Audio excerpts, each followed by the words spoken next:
La naissance du monde selon le bouddhisme siamois par Charles Archambault.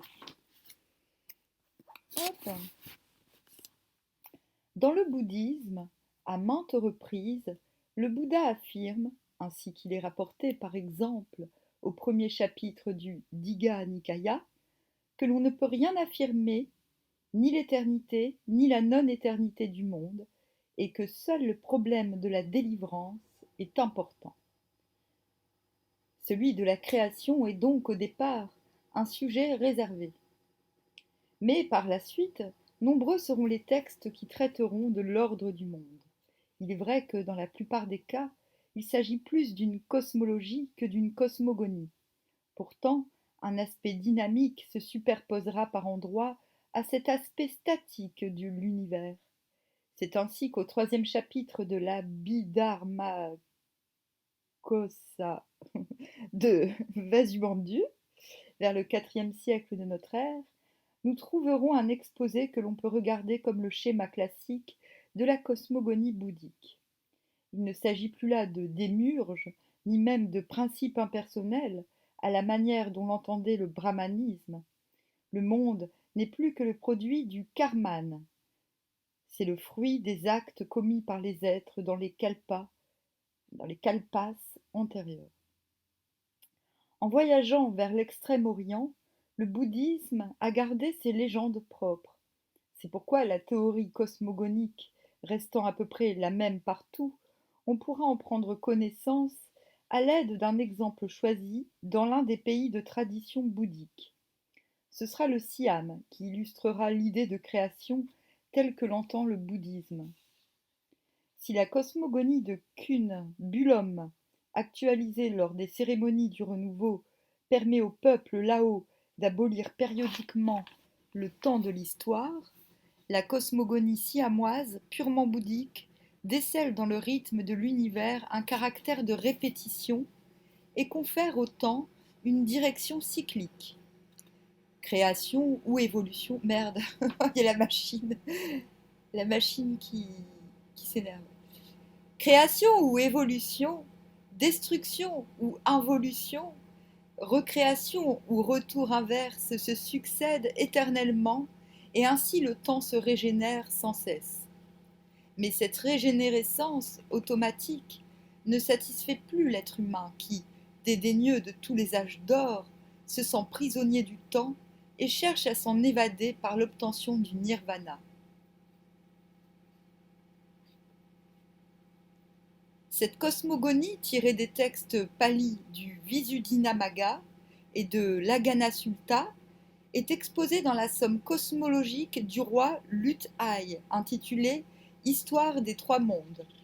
L'auteur de ce traité, après avoir énuméré les 31 étages entre lesquels sont divisés les trois mondes, c'est-à-dire le monde du désir, de la forme et de l'absence de forme, expose les modes de génération, les types de renaissance et décrit les différents plans d'existence, les enfers, la terre des animaux, le séjour des prétas et des asuras, la terre des hommes, le monde des dieux. Il relate ensuite la destruction et la recréation périodique de l'univers. La destruction du monde, dit-il, est causée par trois agents, le feu, l'eau et le vent. Purée, j'espère qu'on va entendre. Ah, je ne vais pas tout recommencer quand même. La conflagration, le feu destructeur. Lors de la conflagration, à la fin du monde, le feu consume tous les hommes qui ont péché avec le corps, avec la bouche, avec le cœur, et qui, ignorant totalement les mérites et la loi, ont négligé leurs pères, leurs mères, les religieux, les fidèles pratiquants, leurs frères, leurs parents et amis.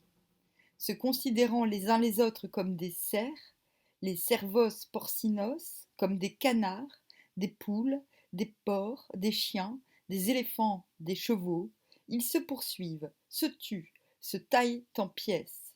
À cause du mauvais karman qu'ils ont créé ainsi, il surgit une grande quantité de calamités, de malheurs dans tout l'univers. Quand tous les hommes qui cultivent la terre pour se nourrir ont semé le riz, et que ce riz a atteint une hauteur suffisante pour que les bœufs puissent le brouter, la pluie ne tombe plus nulle part. L'orage gronde, mais pas une goutte de pluie ne tombe. Le riz, les légumes sont desséchés. Les eaux sont taries, j'allais dire sont tristes, comme si elles avaient été soumises à l'action du feu. Les hommes dans le monde entier sont malheureux.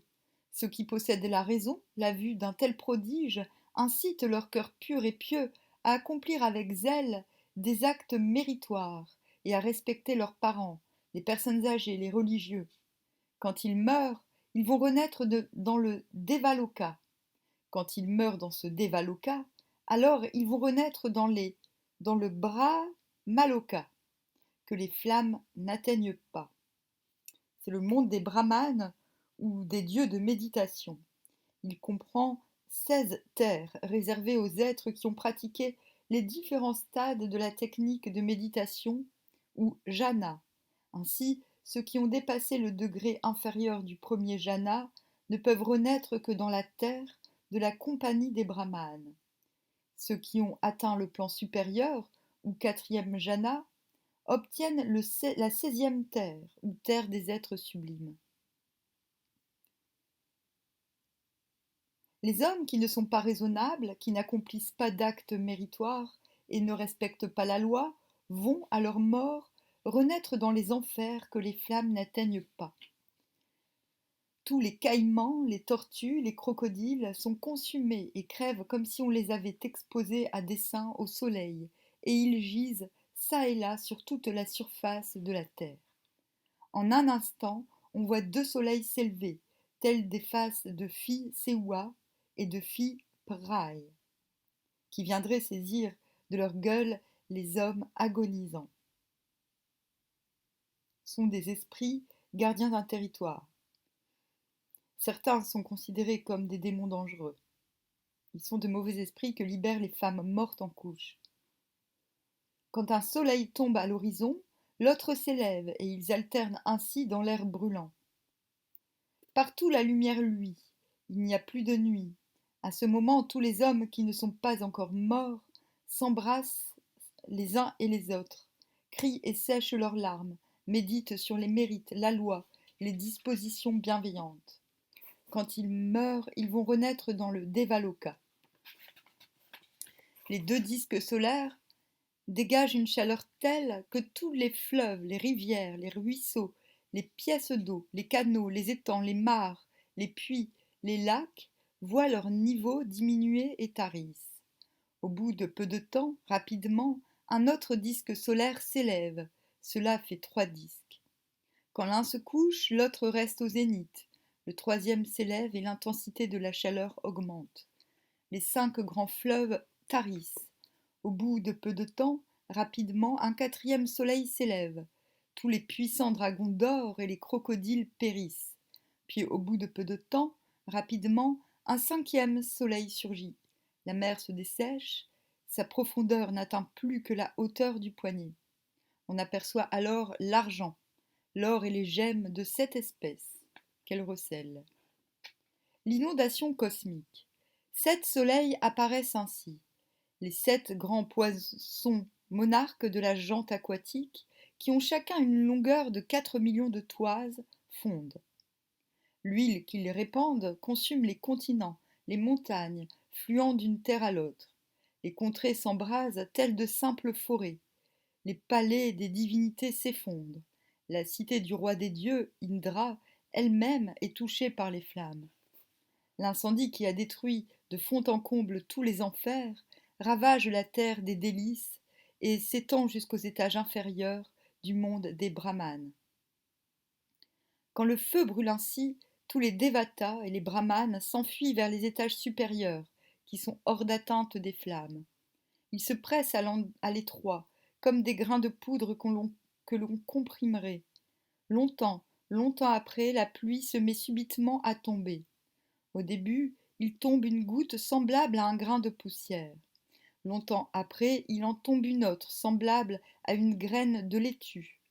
Longtemps après, il en tombe une semblable à une graine de pois. Peu de temps après, il en tombe une autre, semblable au fruit de l'emblique. Puis, une semblable à la pomme d'éléphant, puis une de la taille d'un buffle, puis une de la taille d'un éléphant, puis une de la taille d'une maison. Les gouttes de pluie atteignent la taille d'un usuf. Ça fait 35 toises. D'un usuf, leur taille augmente jusqu'à 35 toises, puis au bout d'un moment, elle atteint 2000 toises. Longtemps après, il tombe une goutte dont la grandeur est de yojana, 8000 brasses. Puis une goutte de 2, de 3, de 4, de 5, de 6, de 7, de 8, de 9, de 10 yojana. Longtemps après, ces gouttes atteignent 900, 1000, 10 000, 100 000 yojanas. Il pleut comme si on versait l'eau d'une jarre ou d'une cruche. Subitement, l'eau submerge cette terre.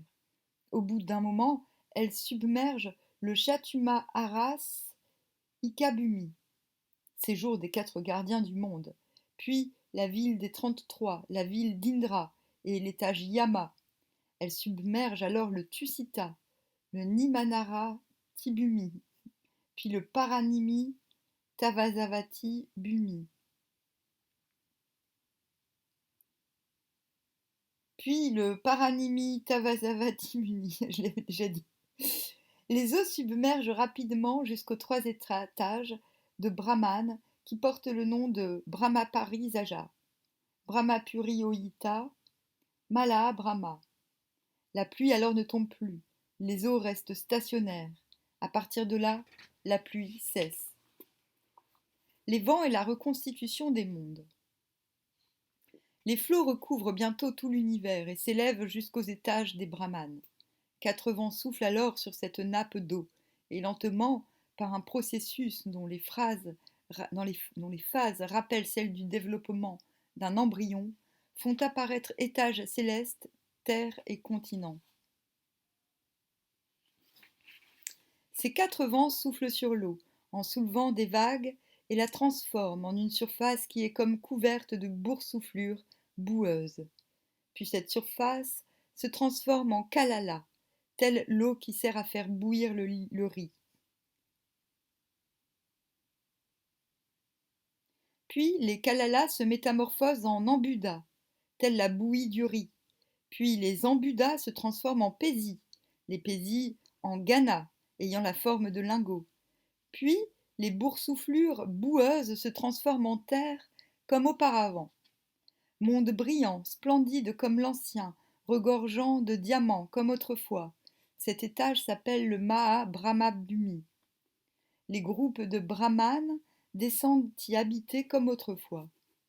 Les eaux baissent de plus en plus, les 4 vents soufflant rapidement comme nous l'avons dit.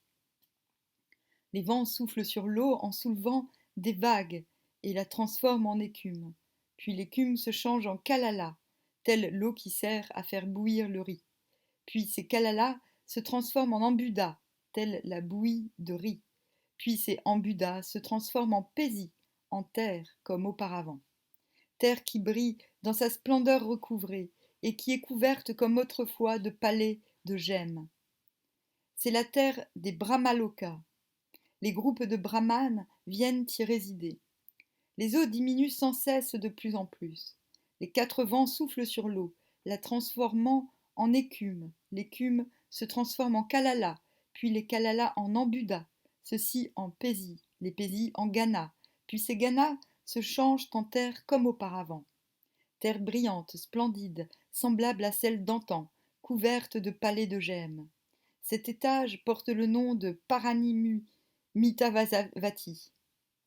Tous les Devatas descendent s'y installer comme auparavant. De cet étage, en descendant jusqu'aux étages qui portent le nom de Kamaloka, l'eau ne cesse de baisser de plus en plus. Les 4 vents soufflent plus violemment qu'auparavant, et les ganas se transforment en une terre d'or, entièrement couverte de palais de gemmes, comme auparavant. Cet étage porte le nom de Nimanarati. Les groupes de Devatas emplissent les demeures célestes, comme auparavant. Les eaux baissent sans cesse, de plus en plus, et les 4 vents rapidement soufflent comme nous l'avons dit. Le mont Mérou surgit aussi grand, aussi élevés qu'autrefois.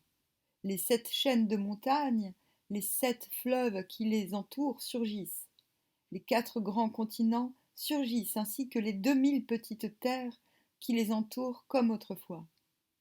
La forêt de l'Himalaya apparaît ainsi que les 7 grands lacs, les 5 grands fleuves et la muraille de l'univers qui entoure le monde. Toutes les choses apparaissent exactement comme elles étaient auparavant.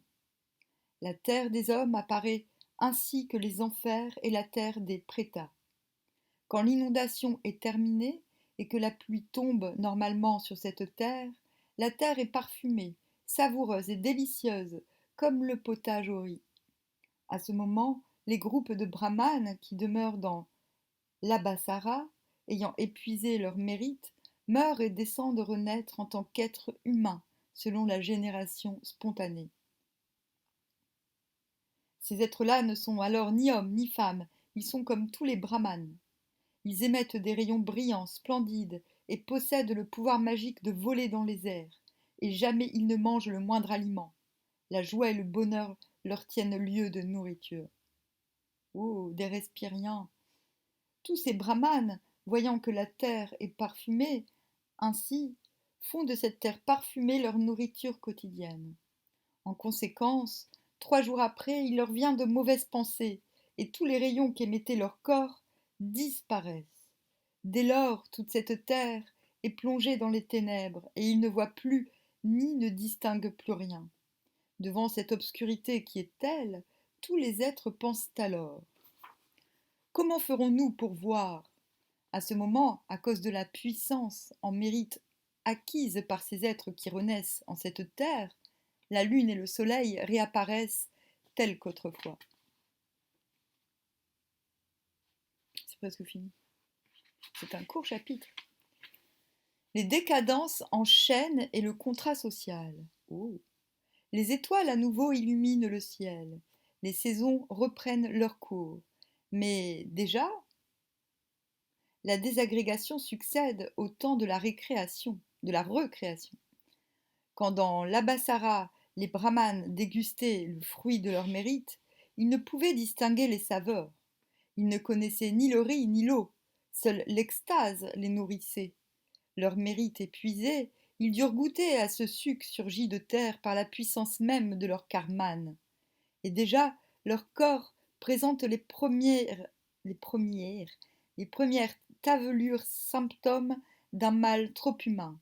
Inéluctablement, les transformations vont se suivre en chaîne, car si le régime alimentaire régi par le karman rend compte de la dégradation physique et de la déchéance des êtres de lumière, la régression sur le plan moral, modifiant le cours de l'univers, fait jaillir du sol des fruits nouveaux dont la consommation précipitera la décadence.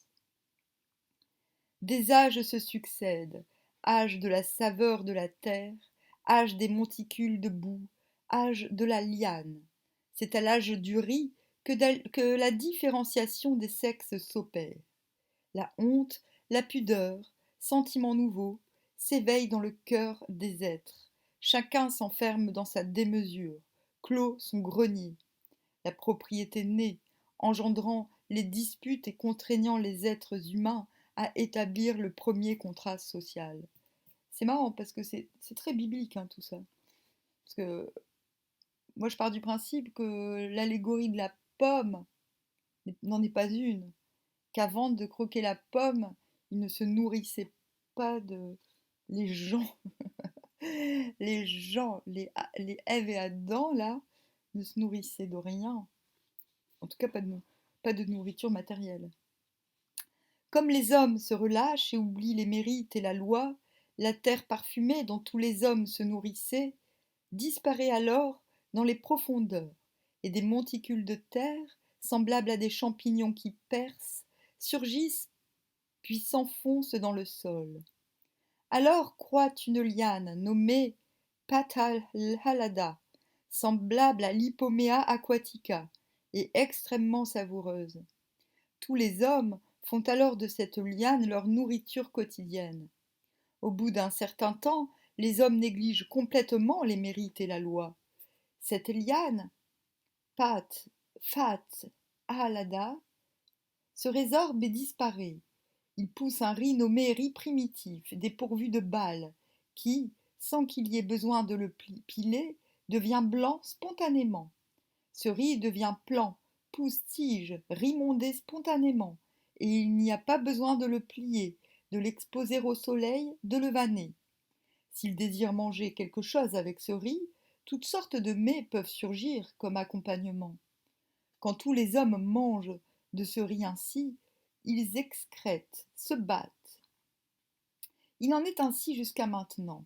Mais lorsqu'ils se nourrissaient de la terre parfumée, des monticules de terre semblables aux champignons qui percent, ou lorsqu'ils consommaient la liane fatalada, ils n'excrétaient rien, semblable en cela aux dieux qui se nourrissent du riz nommé ambroisie. Ta ta ta. Bon, je vais pas dire ici où ça m'emmène là, parce que quelle que fût la quantité absorbée, parce que j'ai une théorie sur le riz, quelle que fût la quantité absorbée, il ne se formait aucun déchet. Lorsqu'ils ont mangé de ce riz, à partir de ce moment-là, le désir sexuel surgit parmi tous les êtres, et ils savent ce qui est juste et ce qui est mal. Quiconque éprouve ce désir sexuel d'une façon intense devient femme. Quiconque éprouve un désir sexuel normal est homme. Tel est le processus de la formation du sexe mâle et femelle. Il en est ainsi jusqu'à maintenant. Quand femmes et hommes sont nés ainsi, quand ils se voient, ils sont attirés les uns vers les autres et ont des rapports sexuels selon la loi naturelle. Dès lors, ils cherchent un lieu habitable pour cacher leur honte d'une conduite contraire au mérite. Quand ils ne forment plus qu'un seul couple parfaitement uni et qu'ils ont fondé un foyer, ils accumulent une grande quantité de riz, nommé riz primitif, en prévision du lendemain. Ce riz primitif alors se transforme en riz entaché de balles, de brisures, tel notre riz actuel non décortiqué. Là où le riz habituellement germait devenait paddy, il ne germe plus. Tous les hommes frappés de stupéfaction par ce fait étrange se rassemblent et parlent ainsi. Auparavant, nous agissions conformément à la loi.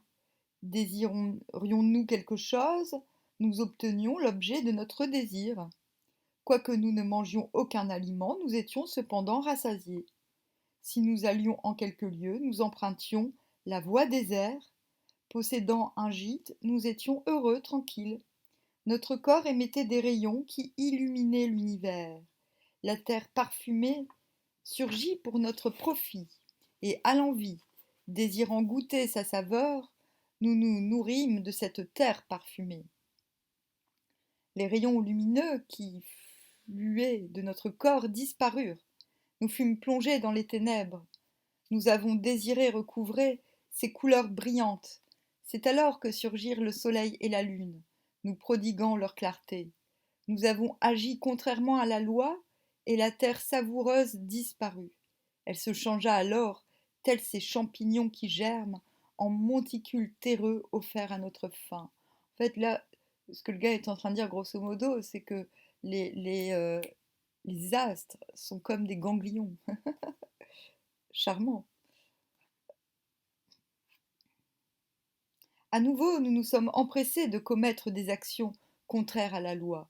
Les monticules de terre semblables aux champignons, qui germent, disparurent et se changèrent en la liane, nommée fatalada, qui surgit pour calmer notre faim. À nouveau, nous nous sommes empressés de commettre des actions contraires à la loi. Cette liane, nommée fatalada, disparut et se métamorphosa en riz primitif, qui, sans que nous ayons besoin de le planter, devenait lui-même rimondé et assurait notre subsistance. Nous nous en nourrissions. Et si au crépuscule nous ramassions en quelque endroit du riz primitif, à l'aurore ce lieu apparaissait couvert de riz comme la veille, et sinon nous en puisions au matin en quelque endroit, le soir ce lieu apparaissait couvert du même riz abondant et splendide. Il n'existe plus trace de ce riz que nous avons coupé, et maintenant Nous nous sommes précipités encore plus avant dans le mal. Le riz s'est couvert de balles. Désormais, il convient que nous partagions entre nous les lieux, les endroits que nous cultiverons pour assurer notre subsistance. Ils se partagent alors entre eux les champs. À ce moment, quelques hommes avides et méchants vont s'emparer du terrain de leur voisin. Ce dernier est furieux. Ils se poursuivent, s'adressant force coups et injures. Tous les hommes se réunissent alors et discutent ainsi. Nous sommes actuellement aux prises, et nous nous chamaillons violemment parce que nous n'avons pas de juge. Il convient que nous nommions quelqu'un qui soit notre chef, notre seigneur, notre maître suprême. Que nous ayons tort ou raison, en quelque cas que ce soit, que notre chef en décide, qu'il nous répartisse le terrain, et nous lui donnerons beaucoup plus de terre que nous tous en possédons. À l'issue de cette réunion et de cette discussion, ils vont rendre hommage au Bodhisattva et lui demandent d'être le seigneur et maître suprême. Ils le consacrent alors roi. Par la suite, la société s'organise. Des castes se créent. Brahmanes, commerçants, chasseurs. Mais la rigidité des cadres ne fait que rendre plus sensibles les fluctuations auxquelles sont soumis les sujets. La durée de l'existence humaine diminue. Bientôt, elle n'est plus que de 10 ans. La cause de cette brièveté tient à la nature cupide, emportée des hommes. Seul l'être qui a médité sur l'impermanence des agrégats, qui a accompli des actes méritoires et respecté la loi, transcende le samsara. Parvenu sur l'autre rive, il jouit enfin des richesses du nirvana, auxquelles ni les trésors d'Indra et des brahmanes ne sauraient être comparés. Car peut-on comparer la lune ou l'eau du grand océan profond de 84 000 yojanas à une luciole, à la gouttelette d'eau qui tremble à l'extrémité d'un cheveu?